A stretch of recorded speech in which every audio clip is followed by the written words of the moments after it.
everybody say hello, and they were all like, hello, so.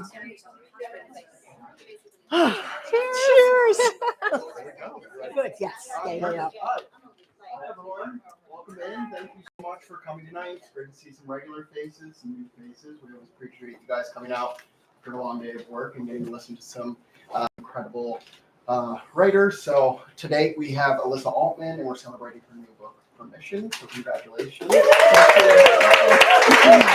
I'll do a quick bio, but Elissa is an author and longtime award-winning executive editor for major publishing houses, including Clarkson Potter, Rodale Books, and HarperCollins, and she's acquired and edited 16 New York Times bestsellers before devoting herself to writing full-time and launching her James Beard Award-winning narrative food blog, Poor Man's Feast, in 2008. Her work appears in publications including the Oprah Magazine, Narrative, Tin House, the Wall Street Journal, to name a few, and her work has been widely anthologized. She's been the recipient of a Vermont Studio Center residency twice attended the Tin House Writers Workshop, and was a finalist for the Frank McCourt Memoir Prize, awarded by Southampton Review. She's an avid gardener, cook, and musician. Happy gardener. Book designer, Susan Turner, and their small herd of animals in southwestern Connecticut, which we'll have to talk about because I'm also from southwestern Okay, there you go. And she is in conversation tonight with Annabeth Gish, who is known for her work in X-Files, Halt and Catch Fire, The Haunting of Hill House, and Midnight Mass. So it'll be about a 30-minute conversation between the two of them. We'll open it up for the Q&A, and then plenty of books to buy and sign.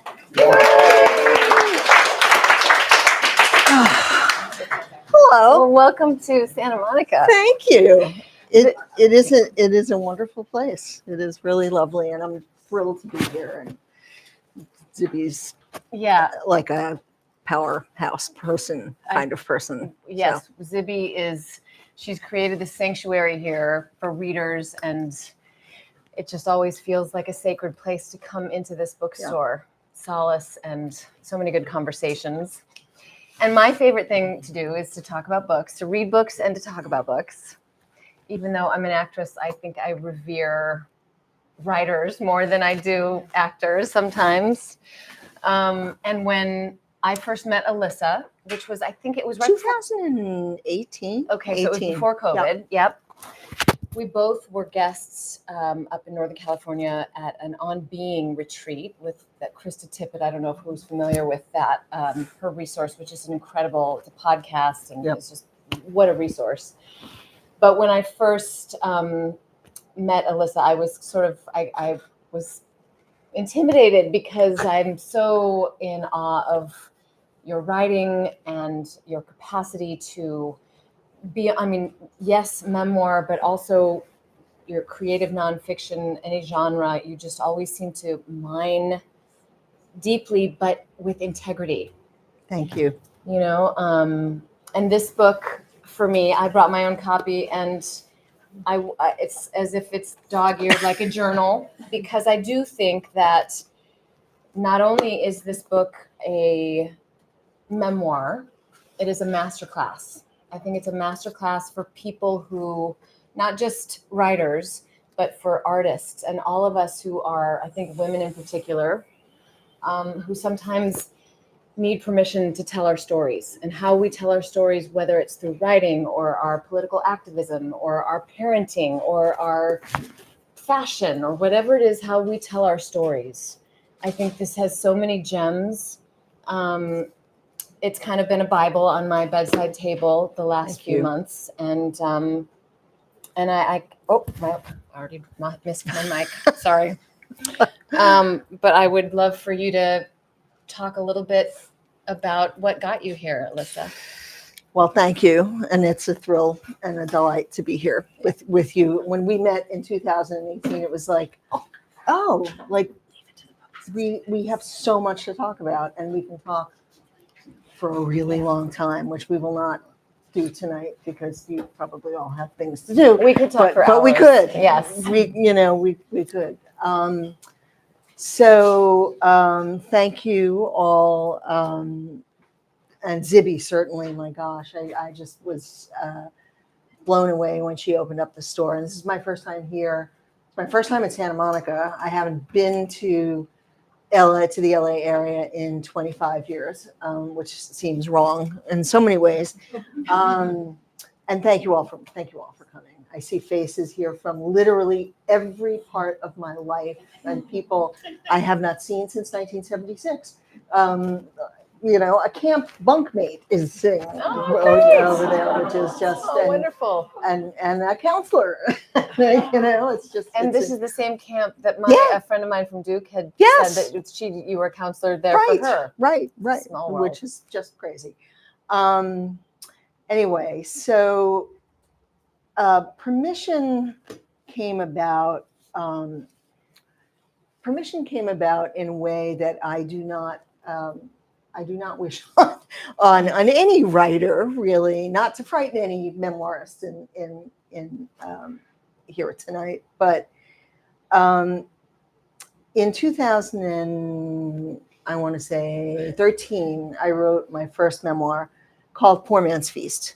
And it was I thought it was just a sort of a simple linear love story about two people from completely different backgrounds and geographical, religious, everything, meeting, falling in love, and our families completely different. The way we thought about food, because I was a food writer for many, many years, and a narrative food writer, not a cookbook author. And so one of the questions that came up in the book, which again, I thought was this sort of simple, relatively inoffensive, story, was one of the questions that came up was, how did food and nurturing and sustenance become so important in my life? Because I grew up in a home with a mother who was a horrible, horrible cook. And she's still with us. She has not cooked, I want to say, since like Bill Clinton was in office. But and my dad was a wonderful cook.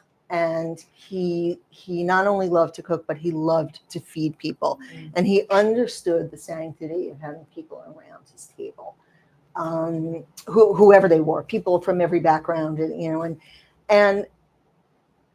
so I was trying to sort of, like, as we say, peel the onion and get to the core of the story. How did this happen? How does a person who grows up, with a mom who just doesn't like food, doesn't want to be around food, become so engaged with it on every level? I was writing, for magazines and newspapers and cooking yourself and too. And cooking, all the time, and that's really what brought Susan and what brought us together was that she's also a cook. She's an amazing baker, and so how did this happen? And so I'm peeling the onion and going through the family story of aunts in the kitchen and grandmothers in the kitchen, and the stories of the great grandmothers in the kitchen. And I come to the story about my father's mother, who was about, you think I'm short, really tiny. And in 1926, when my father was 3 years old and my aunt was 8 years old, my grandmother walked out on the family.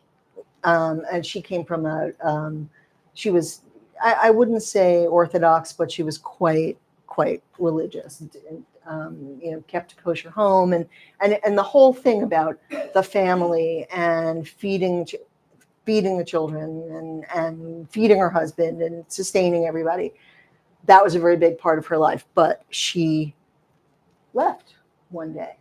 She did come back 3 years later. Mm-hmm. And I grew up with this story as it was like the way my father metabolized it. He told it, for whether it was appropriate or not, he told it over and over again. We could be walking the dog and he would, be talking about, grandma left, but she came back. And we could be driving somewhere and he would talk about it. And it was sort of like he was, like, the only word I can think of is metabolizing it that way. Mm-hmm. What I didn't know when the book came out was that my father's sister had hidden it from her children, who were in their 60s when the book came out. And we actually have an old family friend sitting right here in the front row, who apparently didn't know this story. So it was as you say in the book, a secret, a non-secret secret. It was a non-secret secret. And so one of my cousins might have known a little bit, but the other cousin, 65 years old when the book comes out, has no idea that there is this really traumatic story that is sort of wrapped around our family, and that her own mother lived through, because her mother was 8 when this happened, and she took it upon herself to sort of step in and be like my father's mother. They were in and out of orphanages. They lived with foster families, and I don't know what happened for her to come back, but she did come back. And I think, you were talking about, women and art making, and my grandmother was a childhood prodigy. She was a classical pianist who played at Town Hall in New York City, and it's my belief that when she married my grandfather, she had to give it up. And if you're an art maker of any kind, you know what it's like when you are prevented from making that art in some way. And she was not given the permission to express herself. That's right. Yeah. And I can only conjecture that was why she left. So the book comes out, and a year later, I am excised from the whole family. Completely. Right. And she's like, what? Yes, completely excised from the family. And so, family celebrations, she was holidays. saying she knew your cousin, and I said, is it the cousin? The cousin. It is the cousin. One of the cousins. Yeah. Family celebrations. Susan and I were, we sort of had we were godparents. We had that sort of rescinded. And it really leveled me for years. And this was just from the 8 lines at the end of one of your first, this was your first memoir. My first memoir, and in 8 lines, I get to the core of the story. Where did the need for sustenance and feeding and having people together and having people around the table, where did it come from? Right. And that's where it came from. Oh my goodness. And they didn't know that my father had been talking about it like all the time, from the time that I, could remember. And of course I didn't know that they didn't know, So then that begs the question, when is a secret not a secret? Is a secret a secret if you don't know it's a secret, right? And is the truth, is it empirical fact, or are there just versions of everyone's truth? Right, exactly. Right. And so it took me, I would say, over 3 years to get to a place where I could even talk about it. Oh my God. And I was doing interviews and bookstore events, and I couldn't talk about it. I was just, there's so much shame that is sort of wrapped around the person who gets excised.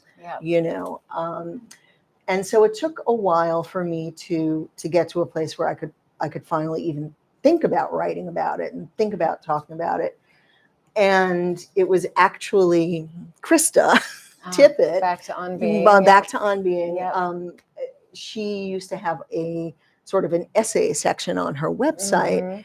And I wrote this essay about permission and story ownership and family secrets, and I sent it off to her, and I thought, well, if she publishes it, nobody's going to see, no one's going to see it. Like, send it to a place where no one's going to see it, right? So I sent it off to her, and I was at another cousin's wedding on the other side of the family. My phone goes off. We love it. We're publishing it. And Amazing. I thought, oh crap, you know. Well, it really begs the question too, Elissa, that you know, you started with something, a small truth, a non-secret secret. You shared it, and the worst consequence that any artist or, you know, Right. happened to Right. you. There was a cost. You were excised from the family. Right. But then you doubled down and you went bolder. You had to pursue this deeper truth. And again, what is so powerful about this book is it's not just about just getting to the truth. It's about the responsibility of understanding the truth. That's right. And carrying it forward with meaning. So I just speak a little bit about the courage, right? Because that, to me, and I remember reading that article, and to me, it's one of the things I think we've talked about is like, just like, I know there's a certain element of my life that I'd like to write about, but I'm not going to do it. So speak to me about Well, with your help, we'll dig it out. Maybe. Will we be here again? Yeah, yes, maybe, we're going to be here again. Maybe. But speak about the courage to go beyond your own self-interests, right? Because the burden of telling the truth. So, when I wrote that essay, it went viral. It was like my worst nightmare, you know. So I was like, send it to a place, no one's gonna read it. It goes viral, and I start hearing from writers and painters and, you know, actors and you know, that, oh my God, this is a situation. This is a thing. Yeah. And I started to ask, how much art is not being made? Most of the people who reached out to me were women. 99.999%. Jeffrey, apologies. 99.99% were women, because I think women artists will fret and that will hold them back. And a lot of my male writer friends will go ahead and do it and then apologize later. But whatever, you know, we all do what we can do, however we can do it. But so it went viral, and it became very clear to me that this was a subject that was really important for the art making community. Deep vein. To even talk about it, you know, and again, because there's so much shame that goes with it. But the thing that I came away with after I wrote this, and this book is really very different from the way it started, the book that I was contracted to write. Oh, interesting. Yes. Oh, yeah. It was like, hello, publisher, sorry. But there is I think a responsibility, a real responsibility that writers and art makers have to have when we endeavor to create something that's going to touch other lives. And everything is always going to touch other lives, you know. So I have a lot of writer friends who have kids, older kids, and by kids I mean anywhere from their late teens into their 20s and 30s, and the kids are like, "Oh, don't write, I don't want to be in it. Don't write about me," and that's impossible. That's impossible, because they're a part of us. They're a part of who we are. We have the responsibility, though, to carefully choose the stories that we tell, and to make sure that those stories are intrinsically linked to the relationships with the people who are going, no, and one of the things that I always say is that if there's just a great story that you want to tell, but it hasn't touched you directly and intimately, then I would be like, maybe not You have to make that judgment call, right? Mm-hmm. For a story to be told, I think, and for you to give yourself permission to tell that story, it needs to have somehow changed your worldview. Mm-hmm. So the issue, with the story that I told was this cousin said, well, it was not your story to tell. And it was like, well, no, actually it was, because what happened made me who I am. It changed the way I view the world. Yeah. So responsibility is a big issue, I think. Yeah. And it makes me wonder too, proprietary, like who does own a story? If your cousin can say it's not your story to tell, Right. Do you have to, were you aware of, because that's such a fence or a wall It's a against wall. your creativity. Right. Or your, yeah.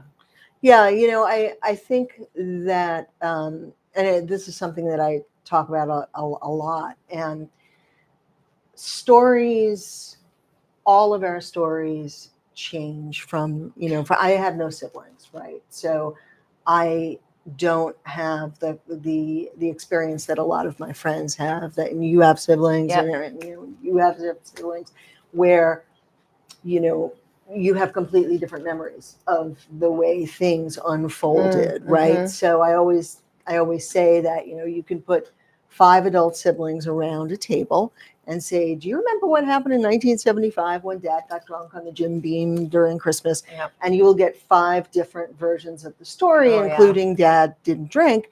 And they will mud wrestle. They will fight you to the bitter end to prove that they are right, and that their version is the version.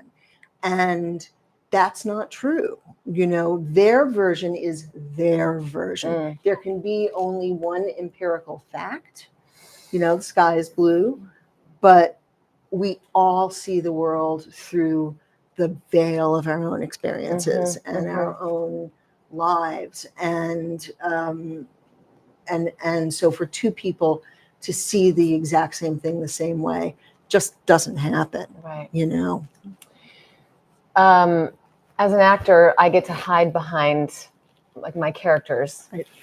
As a writer, especially a memoirist, there's no hiding your vulnerability, especially when you are such a miner of truth. This is not, again, this is not just, your grocery list. Nope. Deep stuff. And so are you, I guess one of my questions now is, are you grateful that you wrote it? And would you do it again? Do you regret writing it?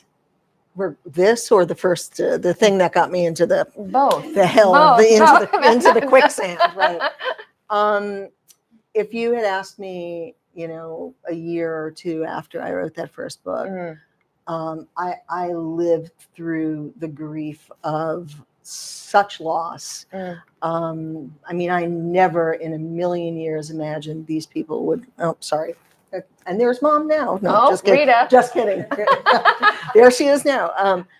I lived through just so much grief that I didn't realize how it was going to affect me physically and emotionally, and it was really brutal. And so 2 years after I wrote it, if you'd asked me that question, I would have been like, no, I shouldn't have done it.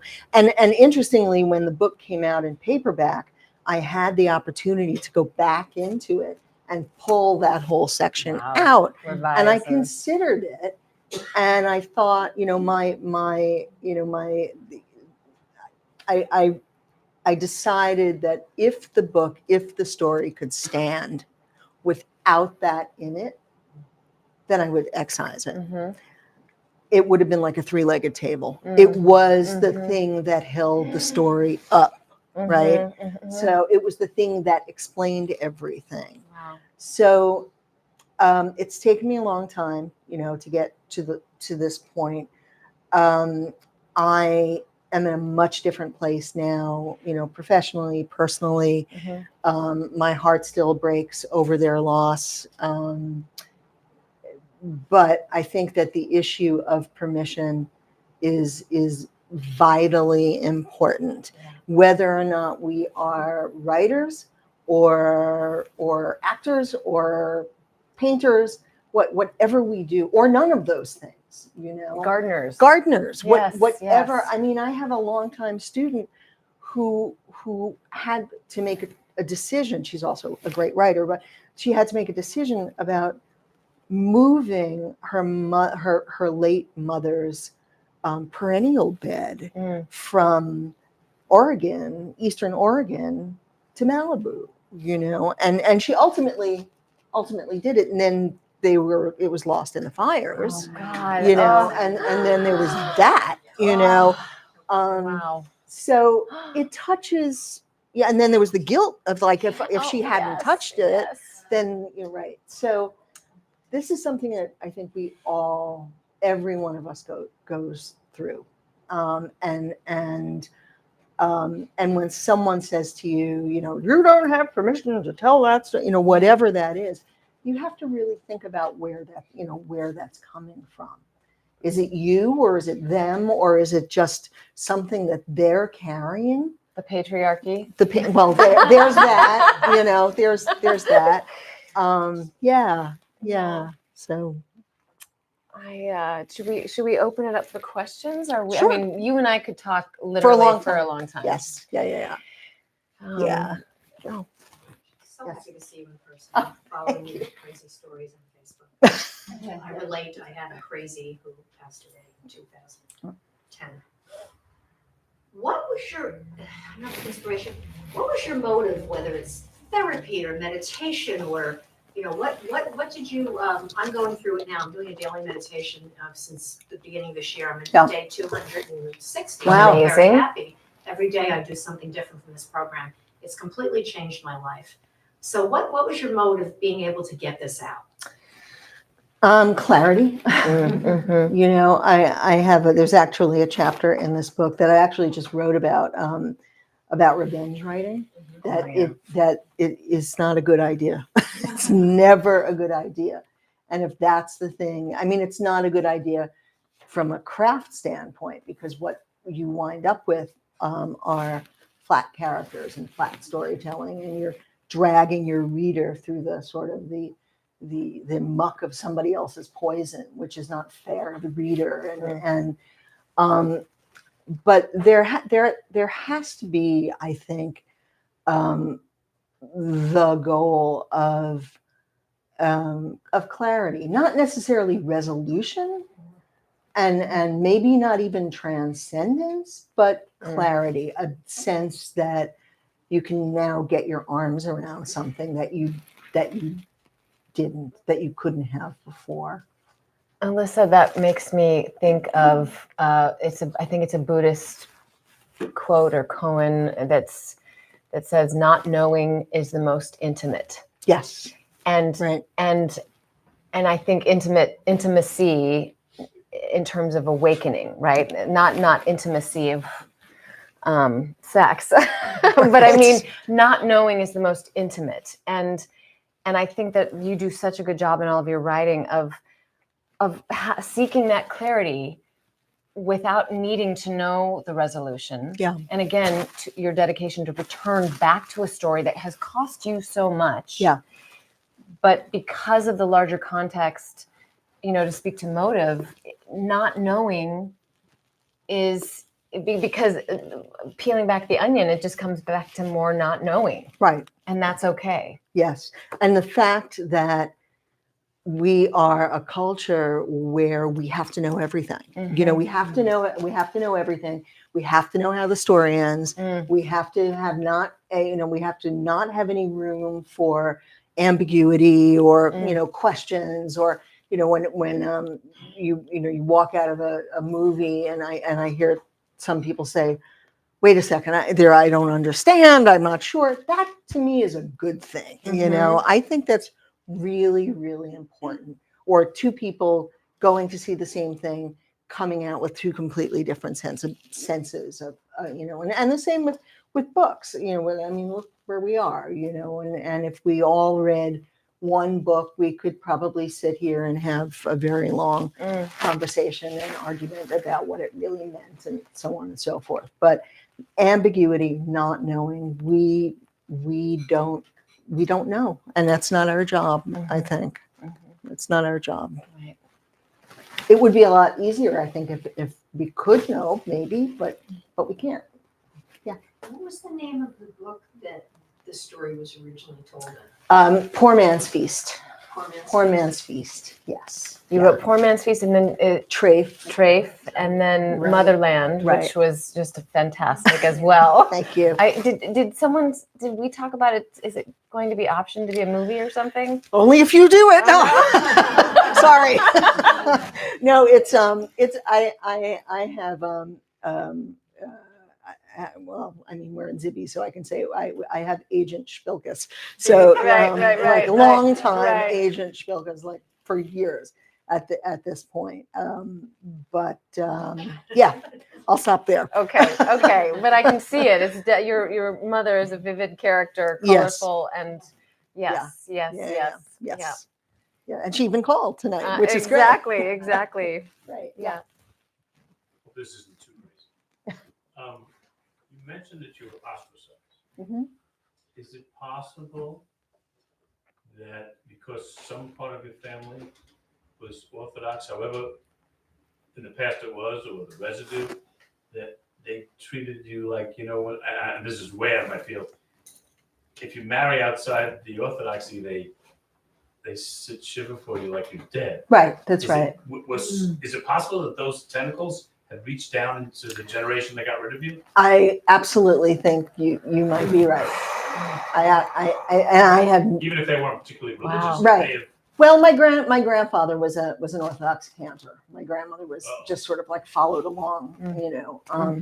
But of all of the events that I've done and all the conversations that I've had, no one has asked me that question before. And I think you might be right.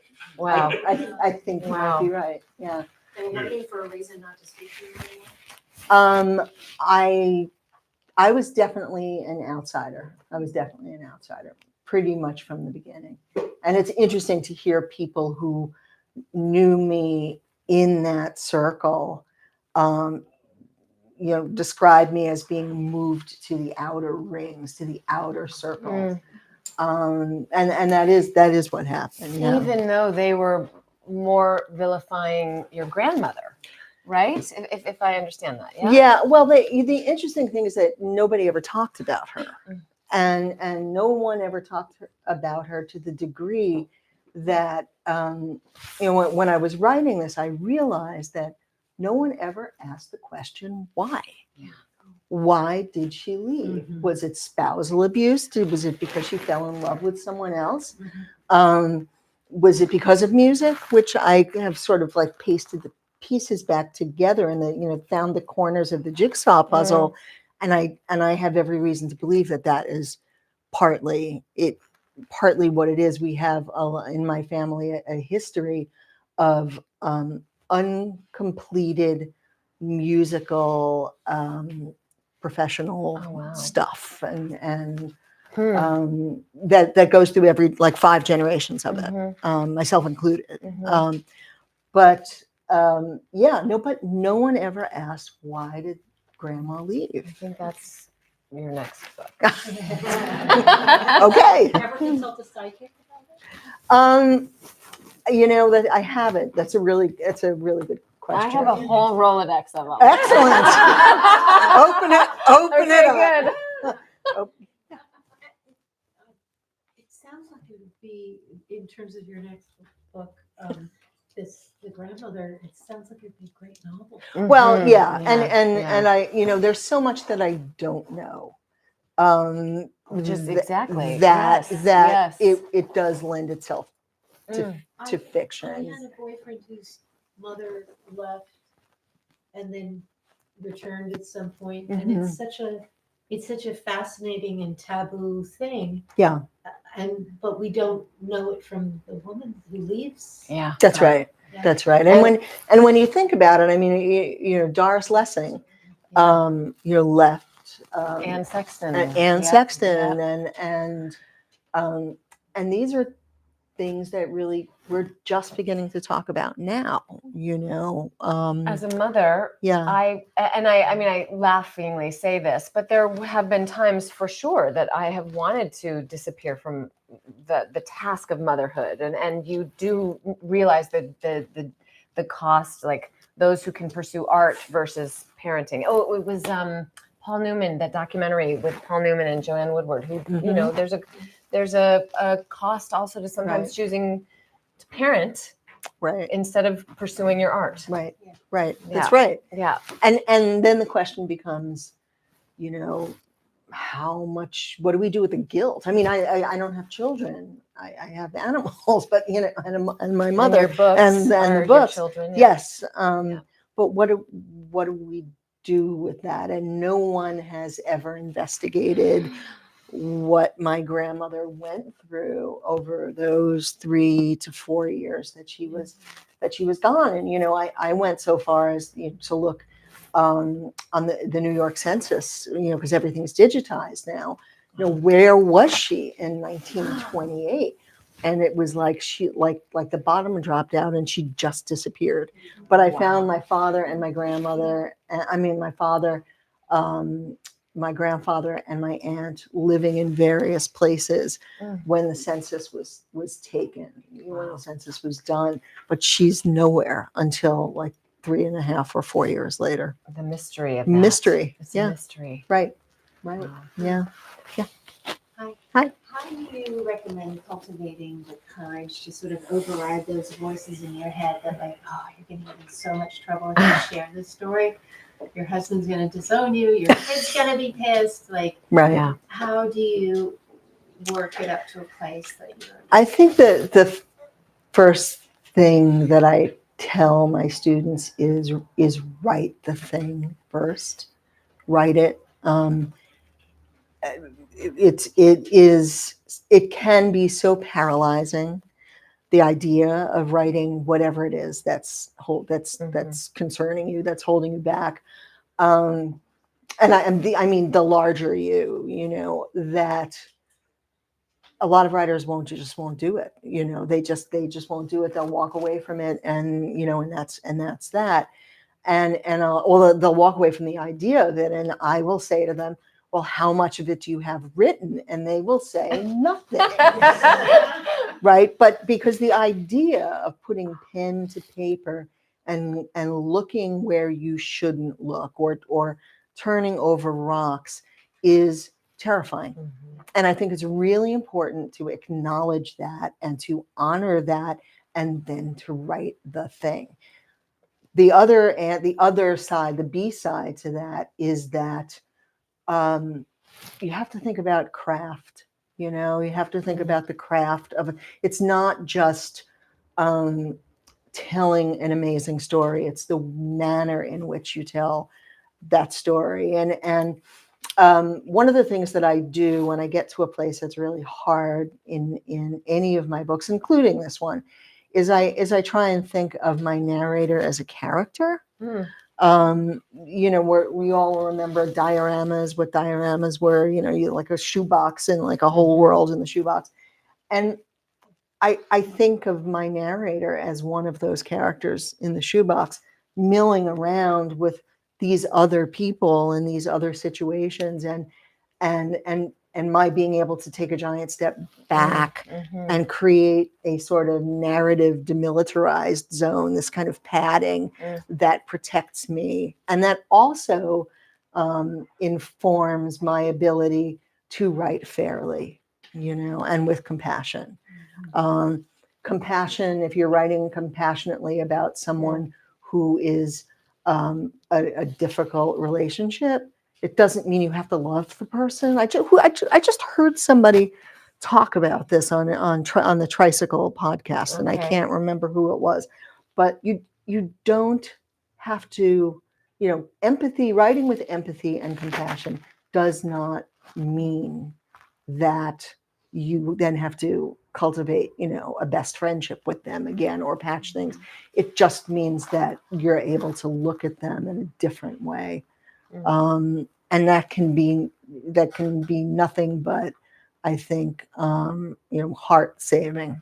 To that end, do you feel there's been healing for you?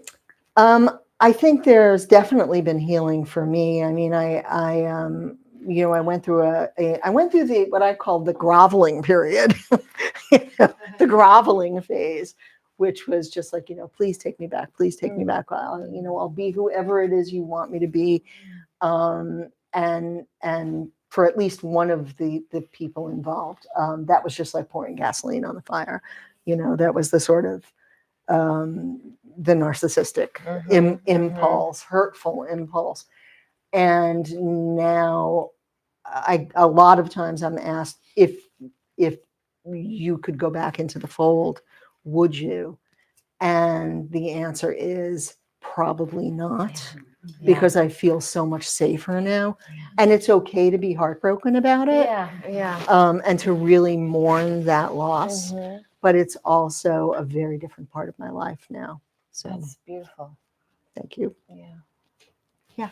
I think it's not so much a question, but I'm just so struck by, like, you share this story that you grew up hearing that's central to who your father is and central to who you are, with no ill intent, no idea that, Right. these people don't know. Right.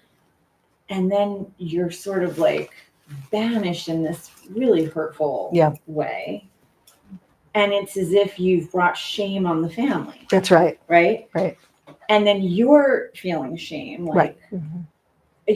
And running, chasing, like, forgive Groveling, me, right? please, But what I'm feeling, and also just, is that it's like, why is it shameful? Society says it's shameful if a mother leaves her children for a few years, having zero idea what was going on. Context, with her. Yeah. And now it's like, so for me, it's like, I'm listening to this and I'm thinking, the people who are sort of shaming you and pushing you out of the family because they feel like you've brought shame on them are kind of like, there's no compassion for your grandmother and there's no compassion for you. It's like, it's sticky. So sticky. Interesting and sad and like such a loss. I know for you, but also for them, because there's no healing there. You just keep pushing that away. Right. We don't talk about this. The stuff you don't talk about is the stuff that creates all the havoc. Yeah. That is very true. And we all have stuff that we don't talk about, and things that we're not supposed to talk about, and places we're not supposed to go, and and stories that we're not supposed to tell, and what do you do if those stories make you who you are? For my family, my grandparents were both immigrants who came over from Central Europe in the early part of the 20th century. And I think that there was a whole sort of Americanization of, and my second book, Trafe, was actually about this, the issue of assimilation and having one foot in the old country and one foot in the new country. And how do you juggle that?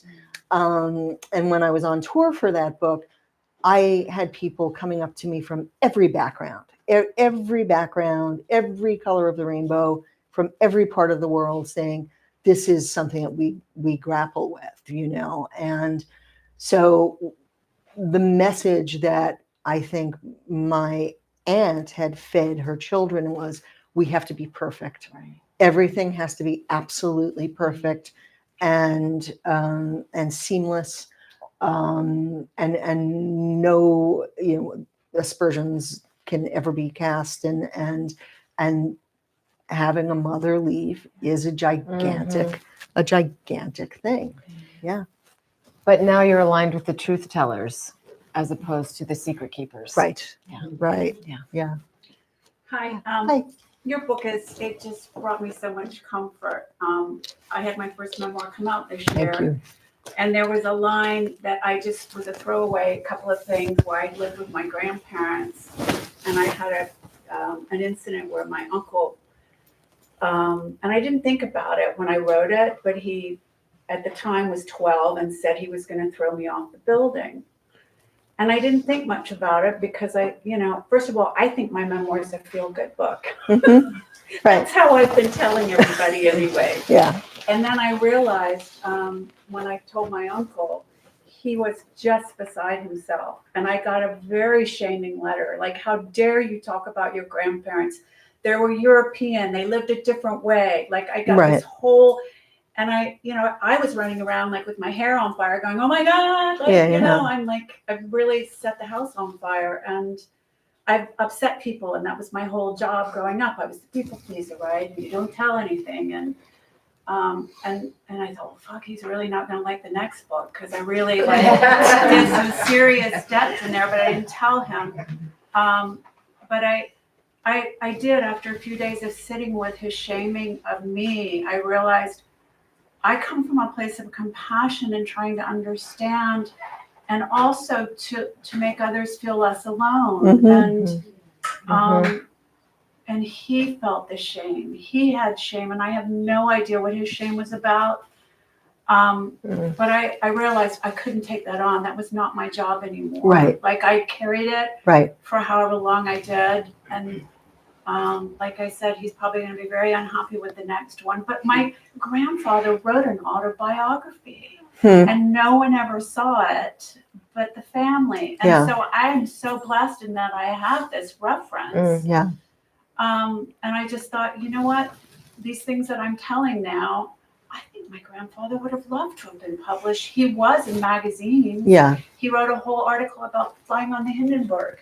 So right? Wow. So I thought, I have now this, and I can't imagine he wouldn't have wanted to share what he had if he could have had the opportunity.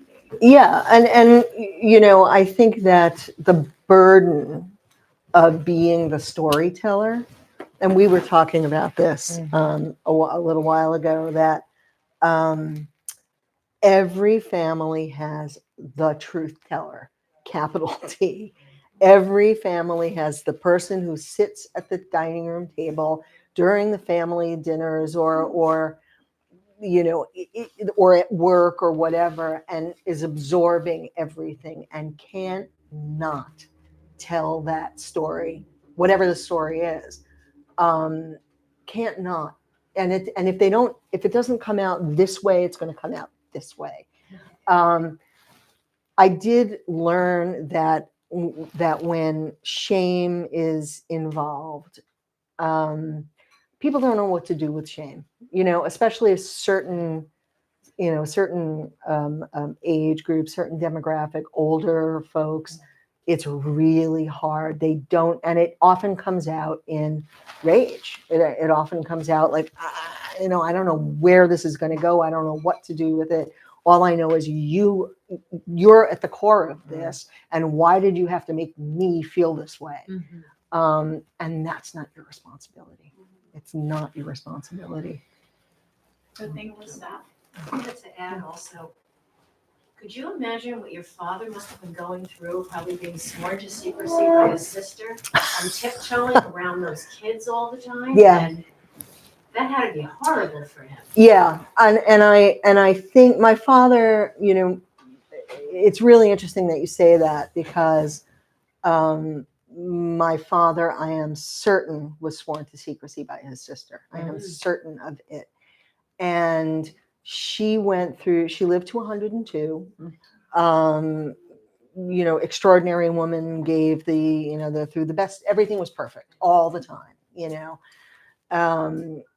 and perfectly coiffed. And I used to think that she went to sleep with her makeup and woke up with her makeup, and the makeup gods in the middle of the night.